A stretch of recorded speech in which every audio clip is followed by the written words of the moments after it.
Si las puertas se te han cerrado, recuerda que siempre hay una puerta abierta para ti. Puerta Abierta, un programa con el doctor Guillermo Torres.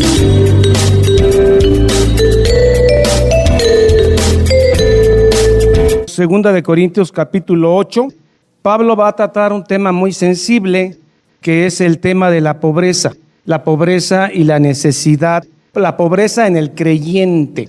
En este capítulo, Pablo está recordando a los corintios sobre un tema que quedó pendiente en medio de todo este desbarajuste con los falsos apóstoles. El tema que quedó pendiente, él lo había tratado hace un año, el tema de una colecta económica para los hermanos de la iglesia de Jerusalén, los cuales estaban pasando hambre, literalmente. Recordarán que la iglesia de Jerusalén nace en Pentecostés y recordarán que la iglesia primitiva, llena de gozo y por el Espíritu Santo, muchos de los hermanos, no todos, vendieron sus propiedades. El resultado de la venta lo traían a los pies de los apóstoles. Pero han pasado ya algunos años y este dinero se terminó.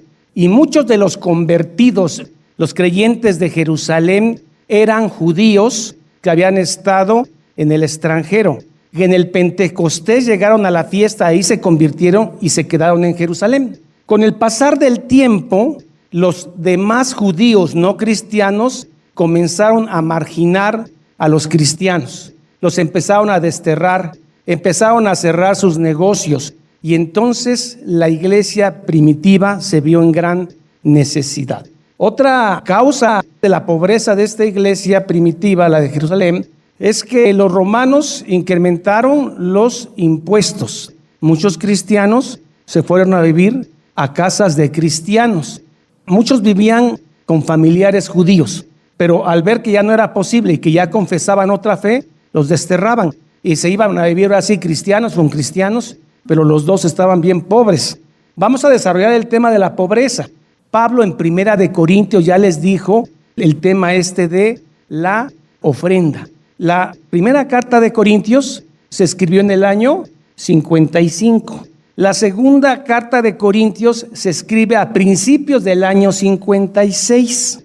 Y en este momento, cuando Pablo va a mandar a Tito por la ofrenda y después va a ir Pablo a Corinto en su tercer viaje, la última visita a Corinto en el año 56, es ahí cuando escribe Romanos. Romanos es después de Primera y Segunda de Corintios. Como leímos primero Romanos, pensamos que Romanos se escribió antes. No. 8:1.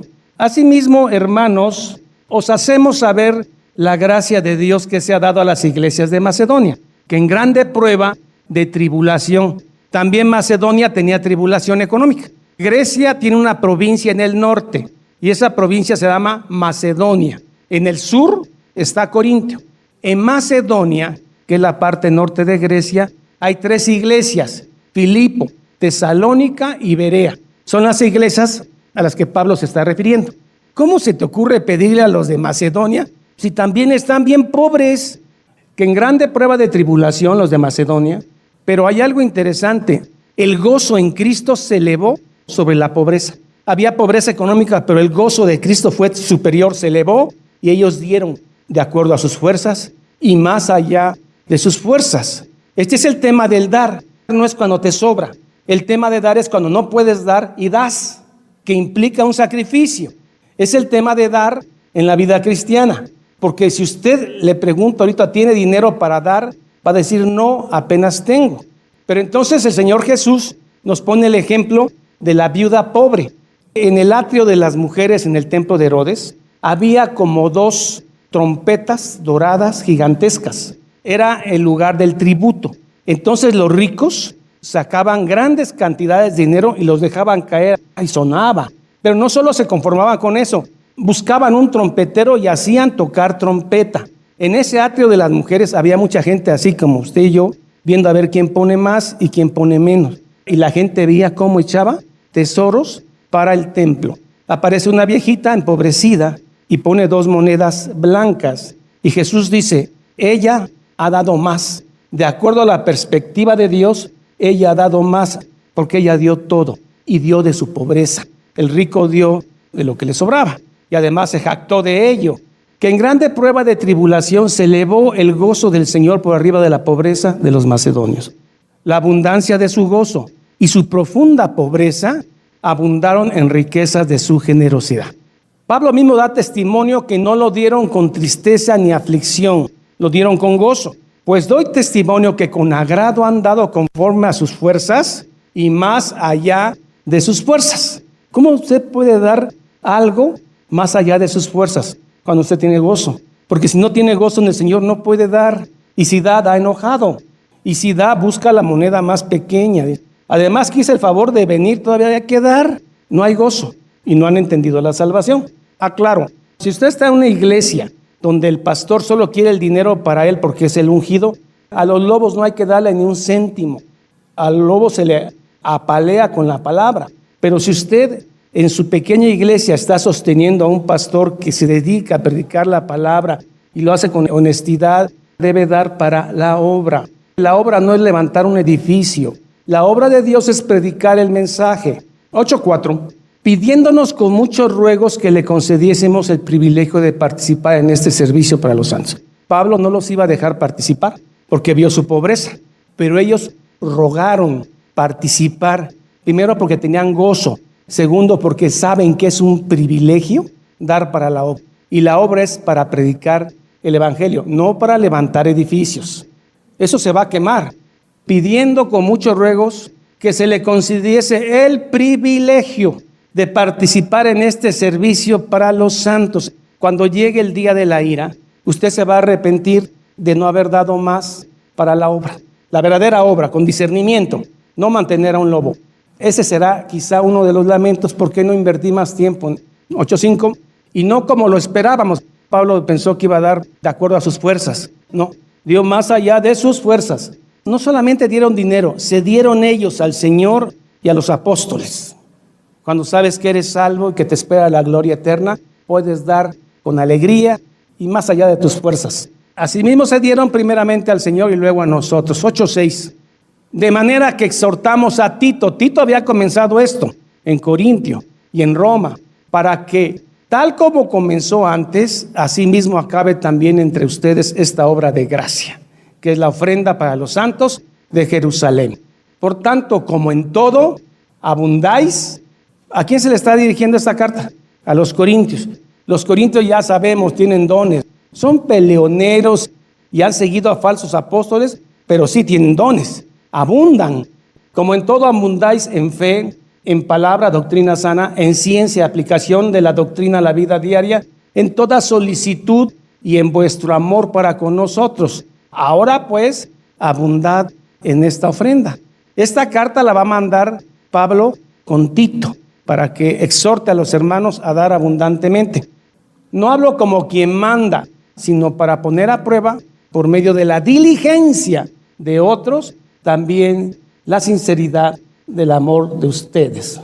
Cuando una iglesia se le pide dar para la obra, no se le debe amedrentar, amenazar, decir que Dios los va a maldecir, porque eso no es cierto.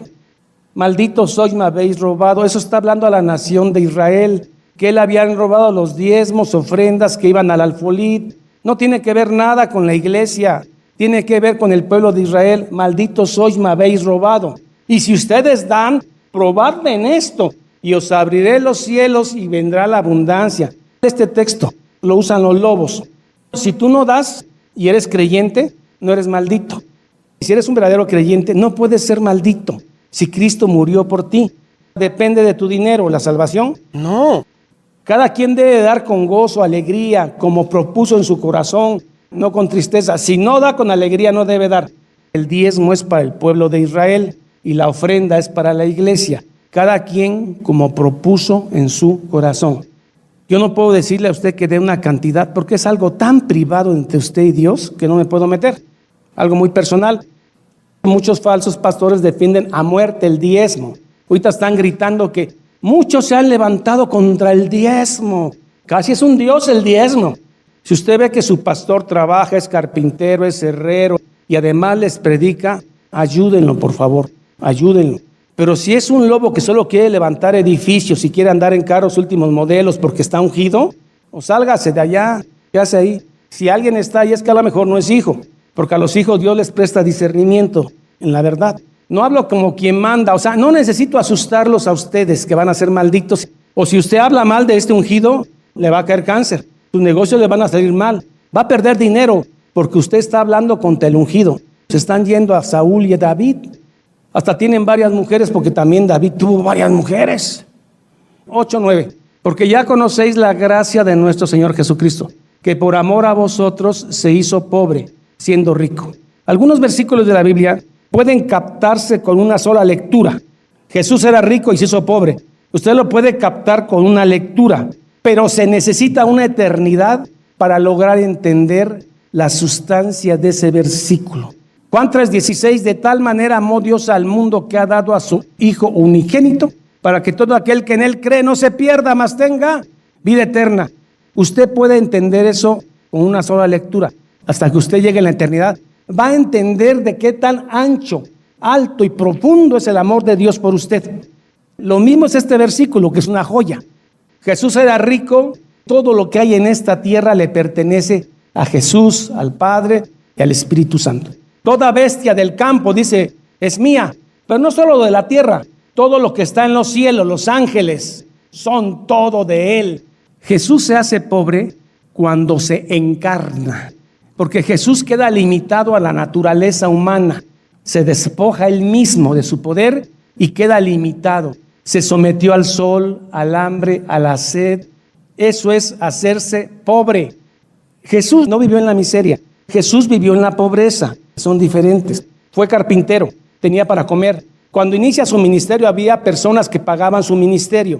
Era pobre en el sentido que Jesús no dejó un testamento. La parcela que tengo cerca de la carpintería no es para fulano, porque Jesús no tenía ninguna propiedad. Jesús no tenía propiedades, pero cuando dice que Jesús se hizo pobre es que se encarnó. Nuestro Señor Jesucristo, que por amor a nosotros se hizo pobre, encarnándose, siendo rico. Todo es de Él, para que vosotros con su pobreza, al encarnarse y morir en la cruz, fuimos enriquecidos. ¿Qué tenemos ahora? Herencia de vida eterna. Nosotros vamos a heredar todo. Los herederos de este mundo somos nosotros. Somos ricos, aunque la gente no lo ve ni lo cree, no importa. Usted sabe de su herencia. Usted sabe el testamento de Cristo en la cruz para sus hijos. Todo, todo, todo. Sabemos por la fe que somos herederos de todo. Por amor a vosotros se hizo pobre siendo rico. Ahora hay mucho pastor que siendo pobre quiere ser rico a través de las ofrendas, diezmos, primicias. Y nadie puede servir a dos amos. ¿Sirves al dinero o sirves a Dios? 8:10. Y en esto doy mi consejo, porque esto os conviene a vosotros, que comenzasteis antes. Esto ya se había promovido un año antes. 1 Corintios 16:1. En cuanto a la ofrenda para los santos, haced vosotros también de la manera que ordené en las iglesias de Galacia. Cada primer día de la semana, domingo, cada uno de vosotros ponga aparte algo, según haya prosperando, guardándolo para que cuando yo llegue, no se recojan entonces ofrendas. Tenía un año que se estaba recolectando y por el problema de los superapóstoles no se había hecho. Seguimos en Corintios 8. Pero esto os conviene a vosotros, que comenzasteis antes no solo a hacerlo, sino también a quererlo desde el año pasado. Una cosa son las buenas intenciones y otra cosa es hacer misericordia. Dante Alighieri una vez dijo que el camino al infierno está lleno de buenas intenciones. Es que yo iba a ayudarlo, pero no llegué a tiempo. Es que yo ya había guardado un dinero, pero ya se murió, pues ahora me lo voy a gastar. Es que yo iba, pues era mi intención. Qué buenas intenciones tienes. Mientras no se lleve a la acción, no vale. O a veces ve usted la miseria en los niños. Debería alguien darle a estos niños. Bueno, ¿y por qué no le das tú? Pues no tengo mucho, pues lo que tienes. Alguien debería hacer algo, porque todos están pensando lo mismo, que alguien debería. 8:11. Ahora pues, llevad también a cabo el hacerlo, para que como estuvisteis prontos a querer, así también lo estéis en cumplir conforme a lo que tengáis. Pablo no les dice que más allá de sus fuerzas, ellos solos dieron más allá de sus fuerzas. 8:12. Porque si primero hay la voluntad dispuesta, será aceptado. Según lo que uno tiene, no según lo que no tiene. Si no tienes nada, no vas a dar nada. Y esto de la ofrenda es algo muy sensible aún para los pastores, los verdaderos pastores. Cuando ves que alguien está buscando su moneda más pequeña. Una vez apareció en la ofrenda una rondana metálica. Eso habla de tu relación con Dios. Nosotros no estamos pidiendo. Tiene años que no hablamos de ofrenda. Ahorita porque el tema lo da. Hay canales pseudo cristianos en el cual habla de pactos. Hay que pactar con Él. Si tú pactas con una cantidad, Dios te va a dar algo así como 10 o 100 veces más. Haz un pacto. Siembra tu semilla. Créele a Dios, ten fe. Pero luego, como son lobos, dicen, pero si no tienes, pide prestado, pon tu semilla y pacta con Dios y ve el poder de Dios. Pablo dice, según lo que tienes, no según lo que no tiene. Qué anticristianos y blasfemos. 8:13. Porque no digo esto para que haya en otros holgura y para vosotros estrechez. No digo que den para que ustedes se queden pobres y los otros se vuelvan ricos, sino para que haya un equilibrio como lo hubo en Éxodo 16 con el maná, que si usted recogía de más, se le pudre. Dice, cada quien recoja de acuerdo a lo que se va a comer en ese día. Pero ya ven cómo es el ser humano. Empezaron a recoger de más y se pudrió. Ya que Dios los reprendió, había gente que podía recoger más y había gente que no podía recoger mucho. Entonces el que recogió más le daba al que no había recogido mucho y había un equilibrio. A eso se está refiriendo. 8:14. Sino para que en este tiempo, con igualdad, la abundancia vuestra supla la escasez de ellos. Corintios, la mayoría tenían dinero y los que no tenían dinero eran socorridos por los que tenían. Problema económico en Corintios no lo había. Por eso dice de vuestra abundancia. ¿Puede haber cristianos ricos? Sí, por supuesto. La riqueza no es mala, el dinero no es mala en sí mismo. El problema es para qué quiere la riqueza. Si la riqueza no es para ayudar al que ha sido desafortunado económicamente, entonces ¿para qué lo quieres?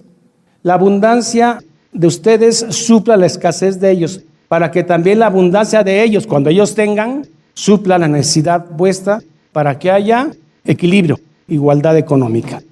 Como está escrito, Éxodo 16, el maná. El que recogió mucho no tuvo más, y el poco no tuvo menos, porque se equilibraban, se daban. 8:16.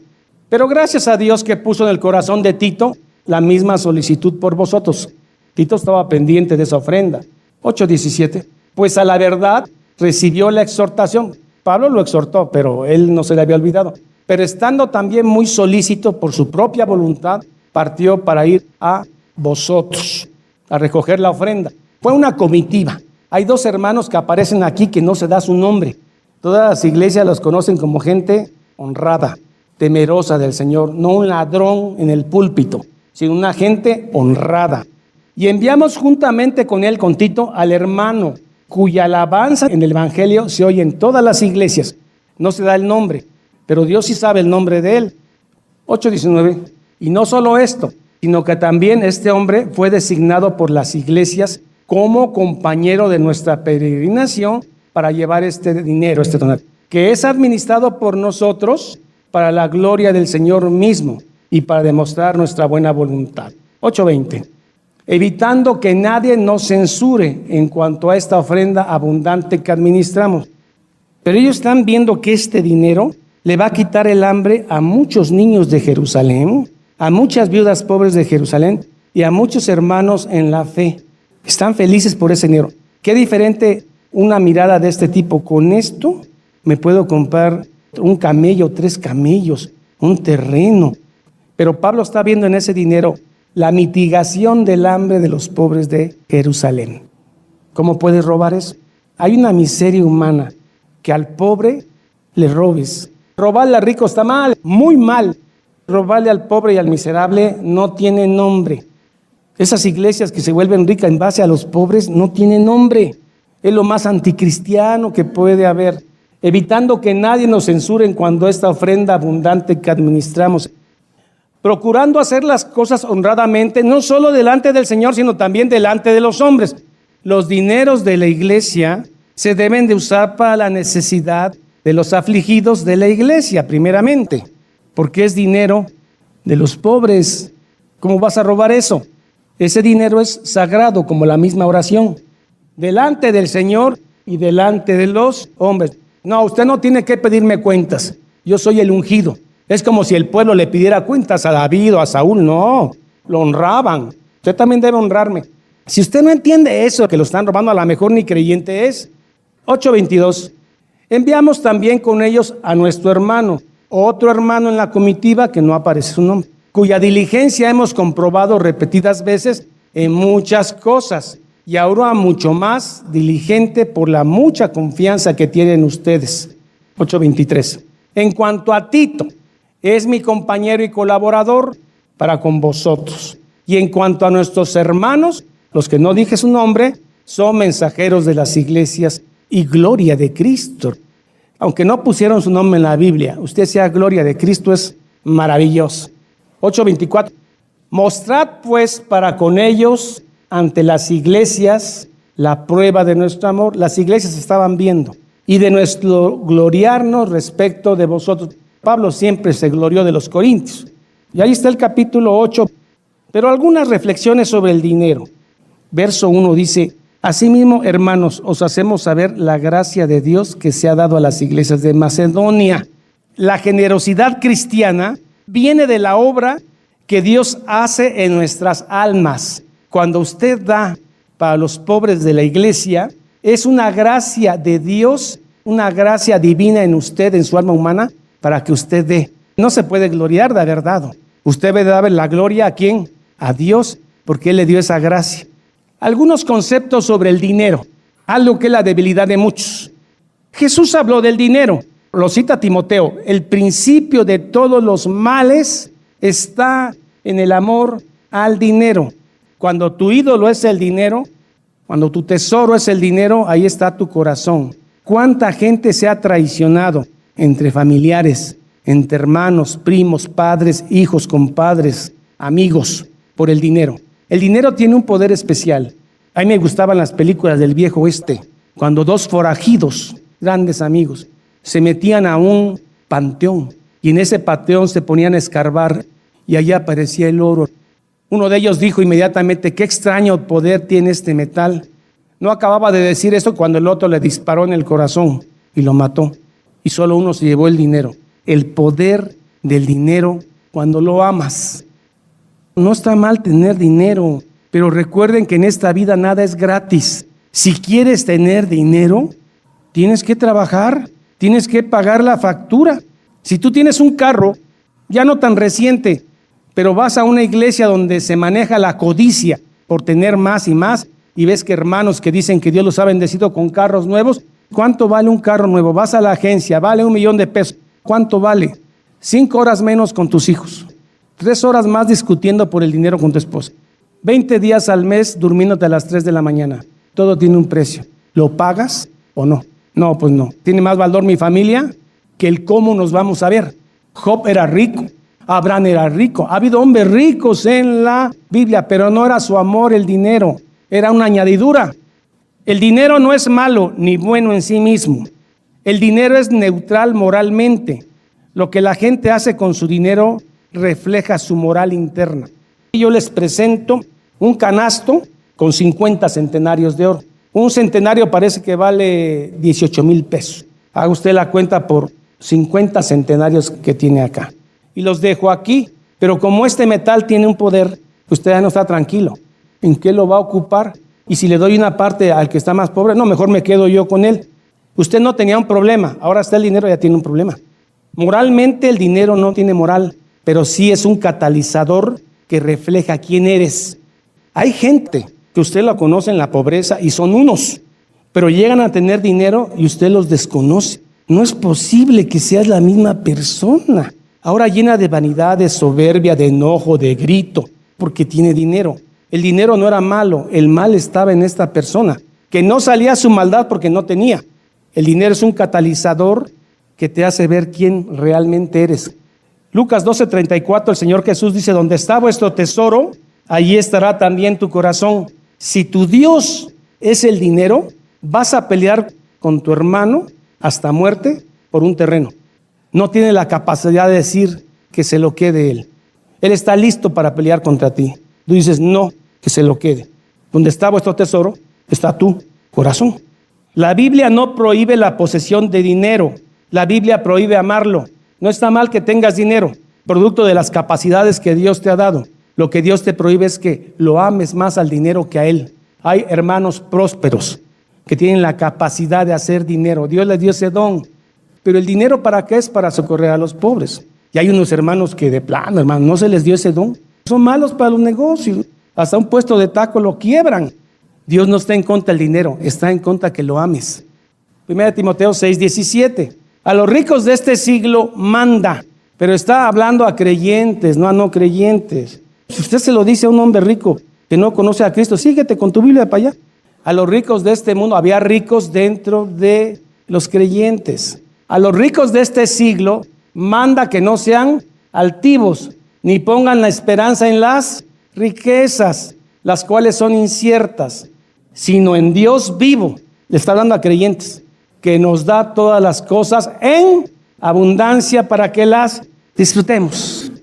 El hecho de tener salud y disfrutar un día en el campo es un regalo de Dios. El hecho de poder dormir sabroso en tu cama es un regalo de Dios. Hay gente con mucho dinero que no lo puede hacer. Las cosas en abundancia para que las disfrutemos, porque hay gente que tiene cosas en abundancia y no las disfruta. Recuerdo haber visitado un rancho, vacas preciosas, gordas, caballos, un rancho precioso. Y el que lo disfrutaba era el que lo cuidaba. Y el dueño, no, el dueño viene cada 3 meses y viene bien apurado, no lo disfruta. 1 Timoteo 6:10, porque raíz de todos los males, todos, pero raíz de todos los males es el amor al dinero, el cual codiciando algunos se extraviaron de la fe. Habla de creyentes. ¿Qué dice el Evangelio de la Prosperidad? Dinero, dinero, abundancia. Te pones de acuerdo dos y declaran, te enseñan a codiciar. El cual codiciando algunos se extraviaron de la fe y fueron traspasados de muchos dolores. Eclesiastés 5:10, el dinero produce adicción si no tiene control Dios de tu dinero. Porque cuando tienes dinero, quieres más.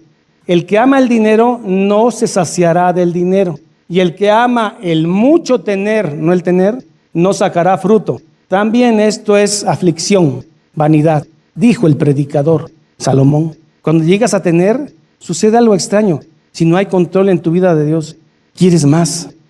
¿Necesitas más dinero o quieres más dinero? Hay diferencia, ¿verdad?, entre una cosa y otra. Si quieres más dinero, nunca te vas a saciar. Te sacas la lotería hoy. Dios te bendijo, mejor dicho, te puso a prueba, te sacas la lotería. Y tú dices, ¿cuánta gente comería hoy con este dinero? ¿Cuánto puedo hacer por los que sufren con este dinero? Pero si tú ves esos 10 millones y digo, con estos 10 millones, ¿cuántos más millones puedo hacer? No, pues hay la posibilidad que con esto los multipliques a 20. Y cuando tengas 20, ¿qué más? Puede ser 40. Y acábate esos números. El dinero no es malo, hermanos. No estoy predicando un evangelio de pobreza. Estoy predicando lo que Pablo dijo, teniendo comida y sustento, estemos contentos. Sé tener y sé no tener, en todo estoy acostumbrado. Amo a Dios teniendo o no teniendo. No predicamos evangelio de pobreza.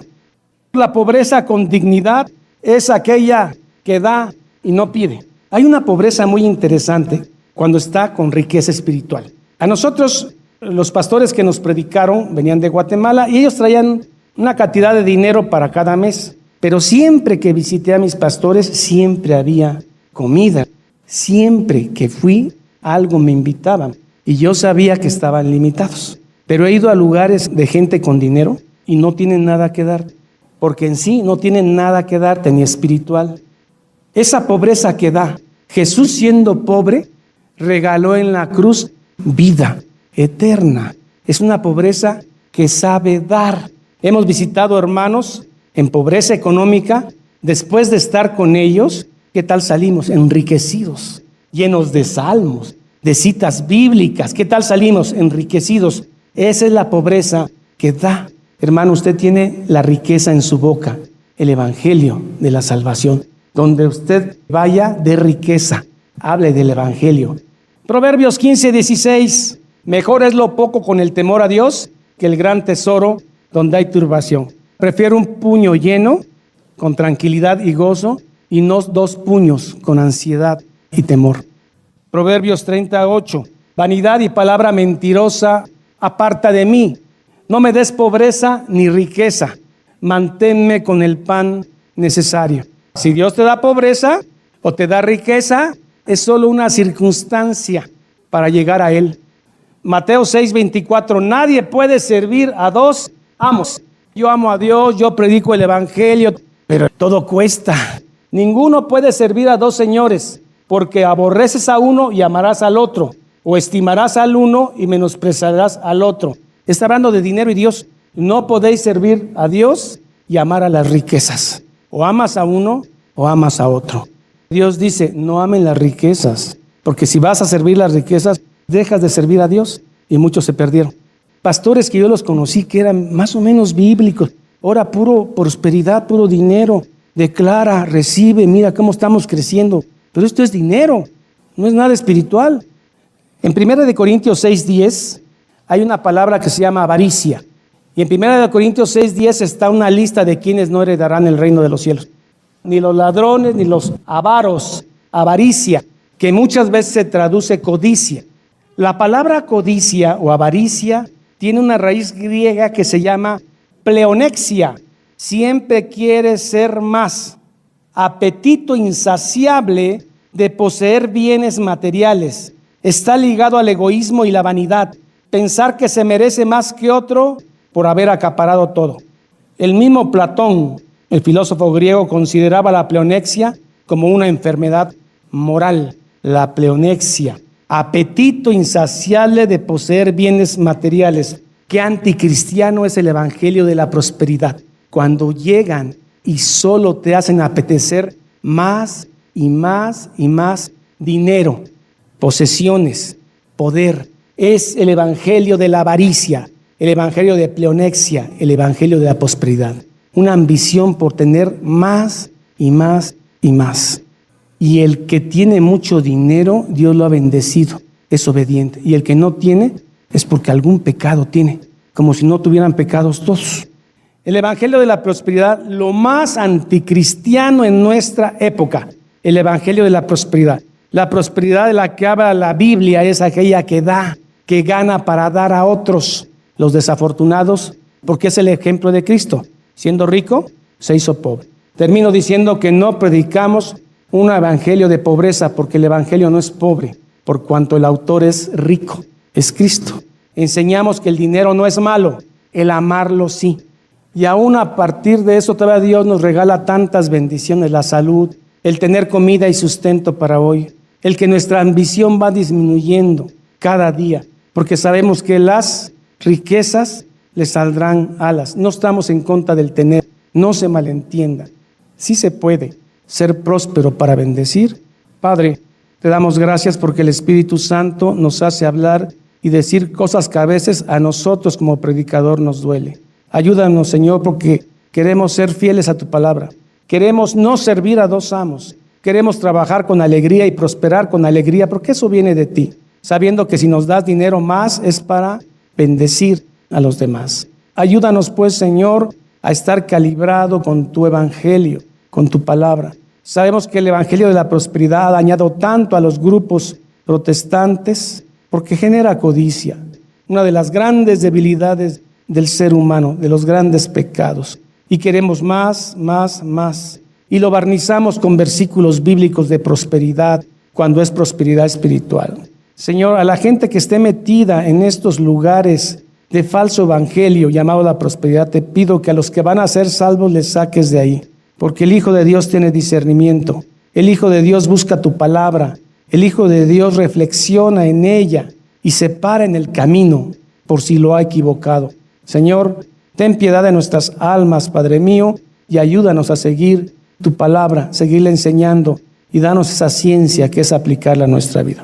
Oro por mis hermanos que nos escuchan por internet, por la iglesia misma que está presente en este momento. Oramos siempre en el nombre del Padre, del Hijo y del Espíritu Santo. Amén.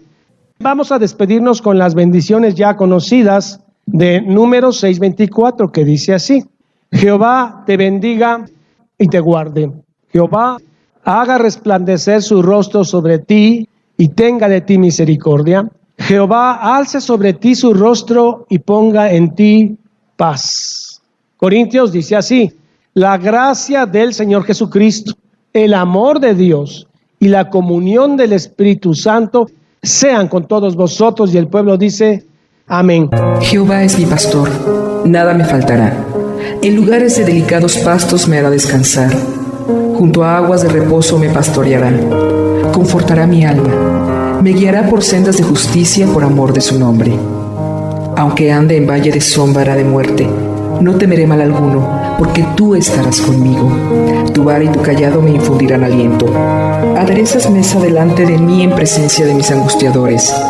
Unges mi cabeza con aceite, mi copa está rebosando. Ciertamente el bien y la misericordia me seguirán todos los días de mi vida, y en la casa de Jehová moraré por largos días. Salmo 23. Esta es la paz que Dios te da a través de su palabra. Busca un grupo de personas que te ayuden a leer e interpretar la Biblia. Te invitamos a escuchar el programa Puerta Abierta con el doctor Guillermo Torres, pastor de la iglesia La Familia de Dios. Todos los días por esta estación.